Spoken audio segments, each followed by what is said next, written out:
شاء الله في الفيديو ده هنتعلم مع بعض ازاي نعرف نعمل ازازة البرفيوم اللي قدامنا دي. واهم حاجة هنتعلمها هي ازاي نحط اللوجو يكون محفور على زجاج زي ما انت شايف كده، والاضاءة. يعني وان شاء الله كده يطلع درس خفيف لطيف، واقدر افيدك. نرجع لموضوعنا. كالعادة بنشيل الحاجات الوحشة دي ونيجي من هنا نفعل سكرين كاست. طبعا عشان تشوف اي حاجة انا بعملها هنا اضغط على واحد، شيفت ايه، نجيب ريفرنس، اختار الصورة اللي معانا، ريزد نرفعها لفوق شوية طبعا عشان نشوف، نقلل شفافية الصورة شوية.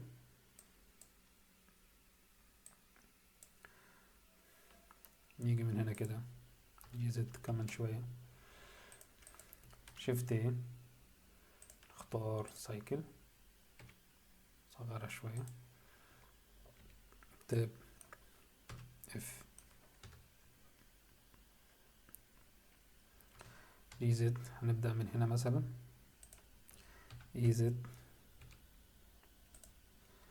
طبعا نحدد كله وبعدين نكبرها شوية صغيرين، بعدين نختار الجزء اللي من فوق اي زد اس، ريزد كمان شوية، تمام. اي زد لحد هنا كده، وبعدين اي زد اس، اي زد سكيل قلل شوية، اي زد. نعمل كده كذا مرة.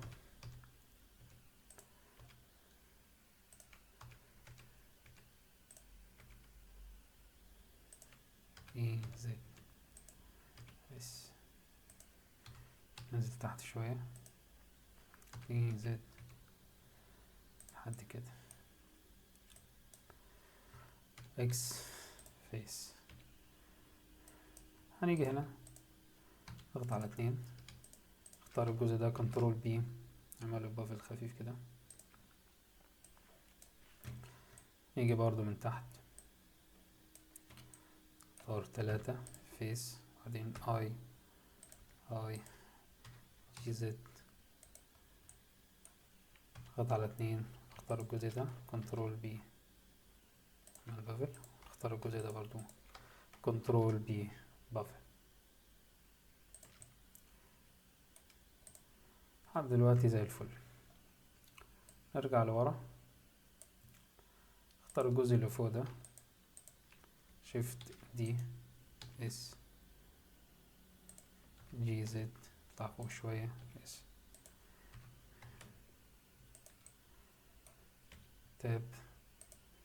طبعا لازم نضغط بي سيلكشن، اختار الجزء اللي فوق برضه تاني، A F خط واحد E Z، بعدين I E Z.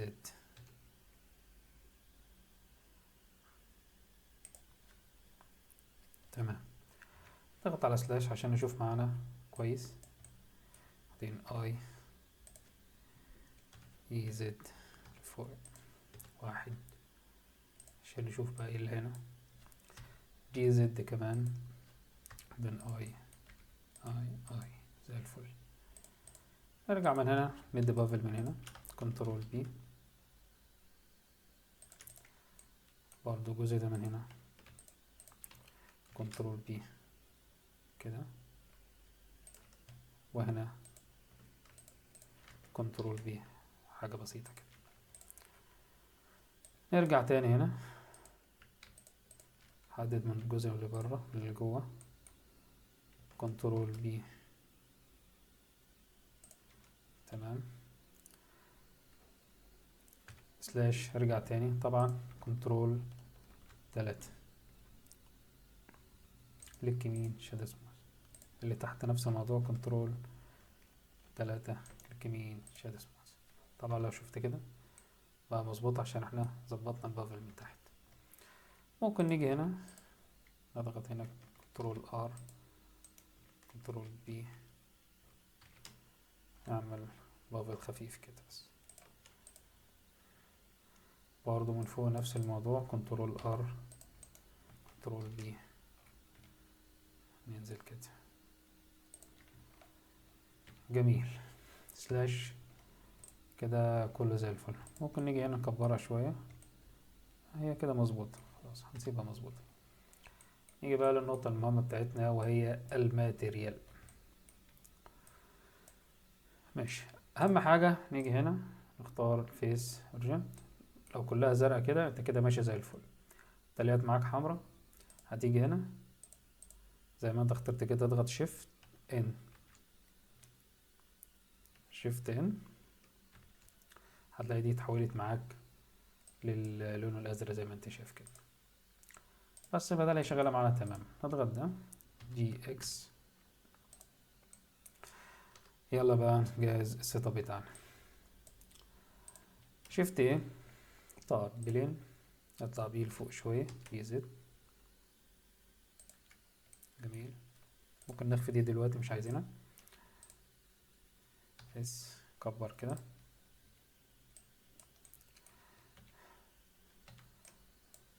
حاجة بس الجزئين من دول هم اللي يخشوا قدام شوية. جي واي نفس الموضوع، خليه كده. شيفت ايه، اختار بلين، كبره شوية. ار اكس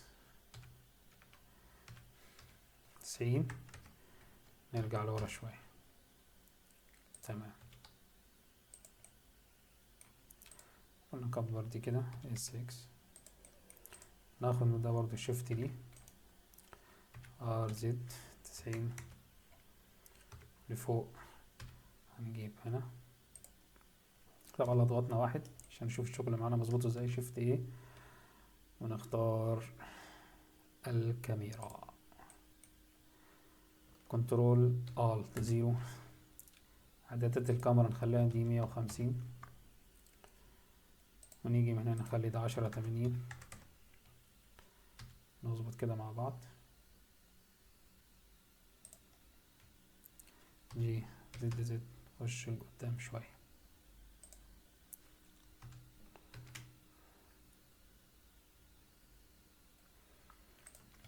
تمام. جي اكس هنجيب دي كده قريب شوية. ما تنساش تسيف. نخلي دي سايكل، نخلي دي جي بي يو. تمام. يلا بقى نحط الماتيريال بتاعتنا. طبعا نقسم الشاشة بتاعتنا نصين. هنخلي الجزء اللي هنا هو جزء الشيدر، نضغط عليه هنا، نختار الازاز اللي معانا.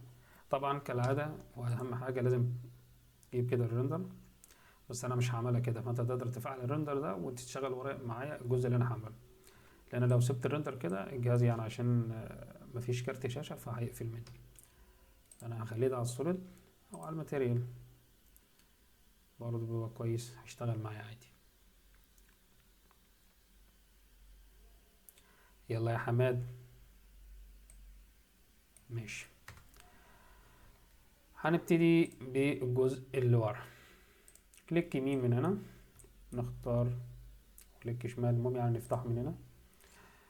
ودي زي ما هي مفيش اي مشكلة. كل اللي احنا هنعمله اللي احنا هنيجي شيفت ايه، وهنختار من لايت اريا لايت، لا اريا لايت، دي واي لورا شوية، كبرها شوية. ار اكس 90، دي واي نرجع كده لورا شوية. هنخلي دي اس زد كده،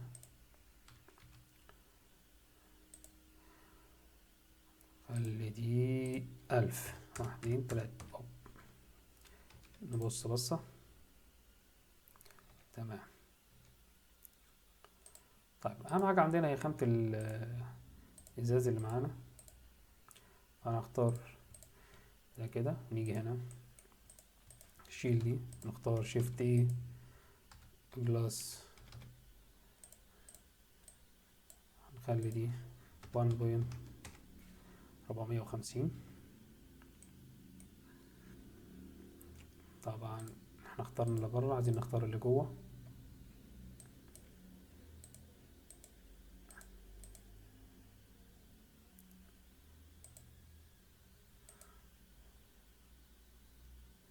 اللي جوه راحت فين؟ احنا معندناش اللي جوه، لازم نعمل شيفت دي، نسينا نعمل شيفت دي. هنيجي كده شيفت دي، نختار اس شيفت زد كده، نضغط على واحد، قرب الجزء اللي هنا كده، هنحدد الجزء اللي تحت ده، اكس فيسز، الجزء ده برضو نرفعه لفوق شوية، بي زد تمام. بعدين اف اي، نيجي على الجزء اللي من فوق ده ننزله تحت شوية. احنا بنعمله ده عشان يبقى معانا سمك للبرفيوم اللي معانا. راحت فين؟ نخفي الجزء ده دلوقتي، نيجي هنا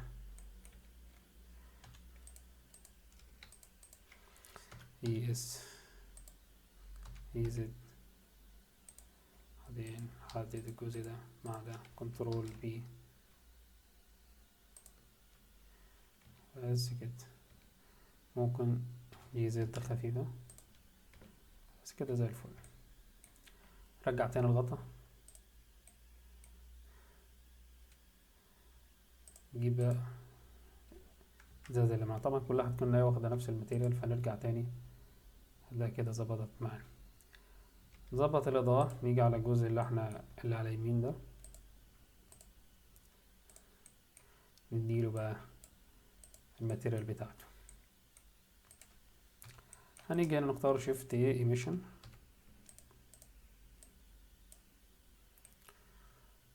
وبعدين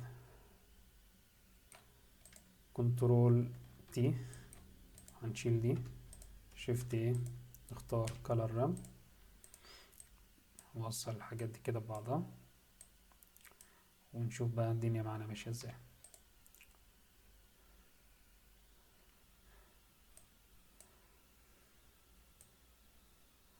طب نتحكم في السواد ده ازاي؟ هنيجي هنا 45 كده تمام. شوف بقى معانا شيفت دي اكس، ونجيبها هنا،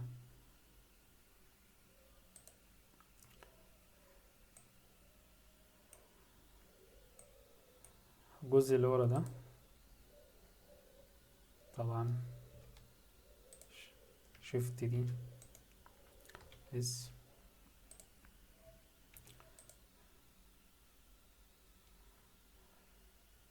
خلي ده مثلا 2000 ماشي. نيجي بقى نديها ماتيريال،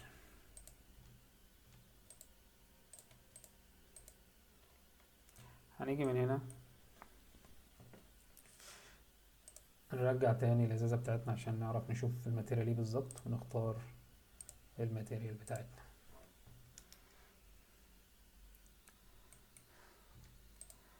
برضه هتلاقيها مش مظبوطة معاك، نظبط الإضاءة، نضغط هات الإضاءة دي من فوق كده، شيفت دي، نرجع كده ورا شوية، ار جي واي خليها هنا، شيفت دي اكس خليها هنا، ونحدد الاتنين، شيفت تي كده 0. طبعا نخفي الجزء ده، زد يطلع لفوق. طبعا نيجي هنا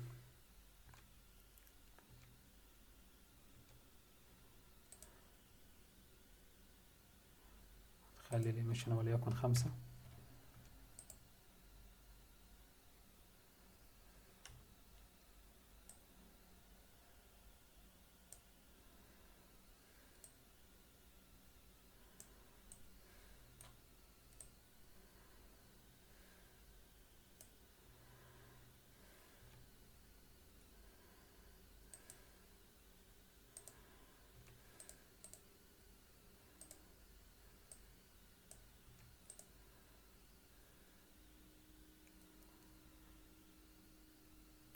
كنترول بي كده،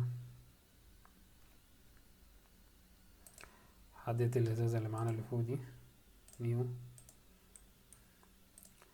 اللي هي سودا شوية، اقلل الريفرنس، ارجع تاني كده تمام. اختار الجزء اللي هنا،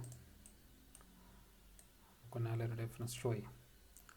ماشي، بقى معانا الجزئية اللي هي ازاي نحط اللوجو ونخليه بقى محفور معانا. هنيجي من هنا كده، اختار الجزء ده مثلا ونخليه مارك سين، وبعدين هنيجي هنا نختار شيفت ديسبلمنت ونوصلها كده، بعدين شيفت تي، ونيجي نختار اللوجو اللي معانا، هنخلي دي نون كولر، نخلي دي اكستند، وهنيجي هنا نحدد الجزء ده، وبعدين نيو انراب. لو رجعنا كده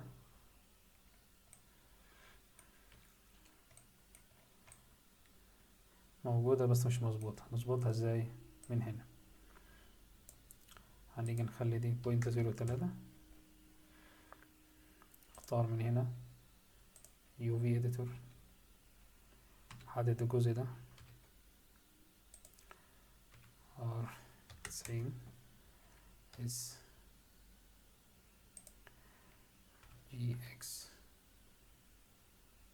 طبعا عايزين نعكسها معانا ونخليها 180،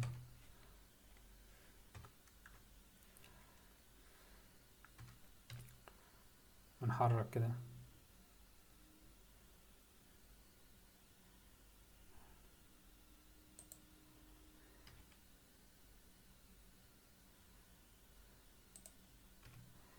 كده بقت مظبوطة تمام. نرجع بقى نشوف الشكل العام عامل ازاي. ماشي، كويس بس مش احسن حاجة يعني. ماشي،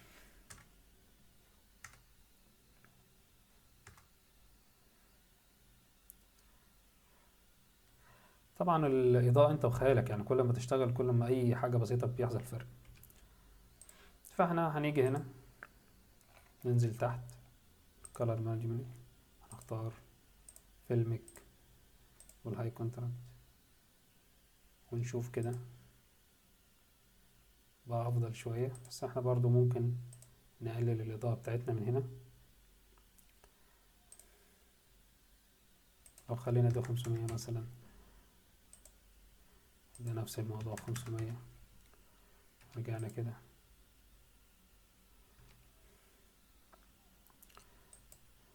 مثلا في تغير بسيط، بس الموضوع انت ايه، حاول تلعب في البضاعة شوية لحد ما تظبط معاك، لان الموضوع صعب بصراحة يعني، خد مني وقت جامد لغاية ما اظبطها، مرة تظبط مرة لأ، فالموضوع مش السهل الممتنع يعني. ماشي، فعامة احنا طبعا عشان نظبط الماتيريال بتاعتنا دي كويس كده وتطلع زي ما كانت ظاهرة في الصورة اللي معانا، احنا هنختار نحدد التلات أجزاء دول،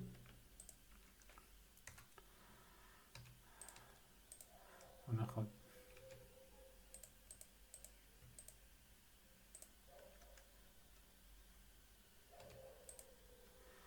شيفت دي، هنجيب واحد هنا كده، شيفت دي نجيب واحد هنا كده. نظبط الماتيريال ازاي؟ هنيجي هنا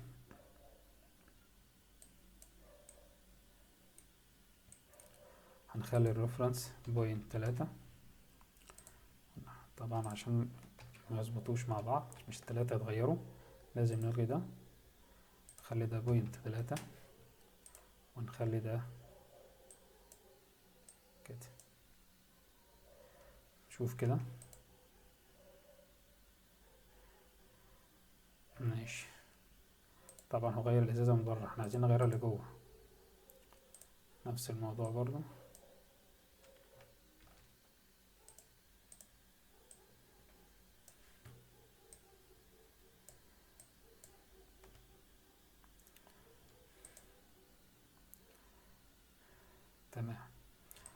ممكن الإضاءة اللي ورا دي مثلا لو هي عالية شوية ممكن نقللها شوية، ممكن هي اللي عاملة المشكلة دي. خلينا دي مثلا أو نشيلها خالص، ايه المشكلة لو خفيناها كده؟ كده أفضل برضه. ماشي، هنختار الجزء ده برضه من هنا، نفس الموضوع، هنخلي ده 0.3.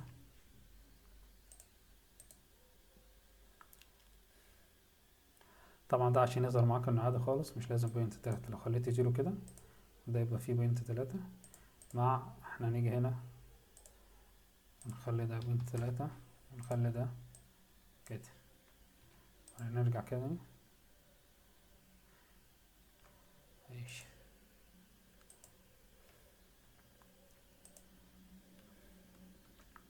بس كبره شوية.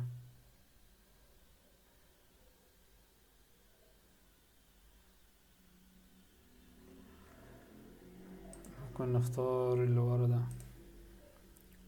ونديله لون خفيف.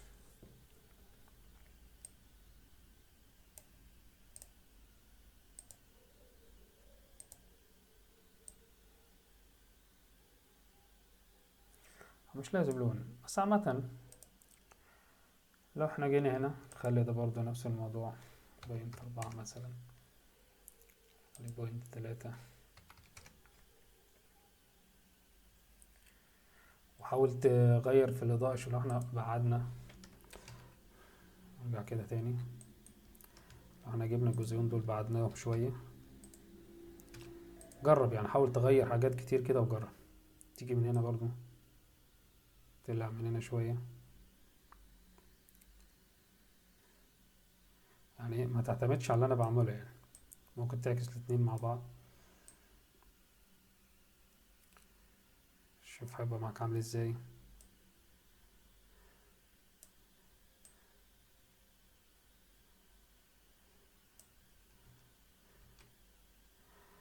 طبعا انت وخيالك يعني، مش عايزين نطول في النقطة دي، بس موضوع الإضاءة ده يعني الشرح فيه طول يعني. فحاول تجرب حاجات كتير، كل ما تجرب حاجة كل ما هتوضح معاك الصورة والدنيا هتظبط معاك. بس كده. طبعا ممكن ما تطلعش مظبوطة زي ما انا عملتها في الصورة بالظبط، بس هتطلع يعني بنسبة كبيرة قريبة منها. طبعا كده مش باينة، لكن بعد ما تعمل ريندر هتلاقيها ظبطت معاك. شكرا للمشاهدة، والسلام عليكم ورحمة الله وبركاته.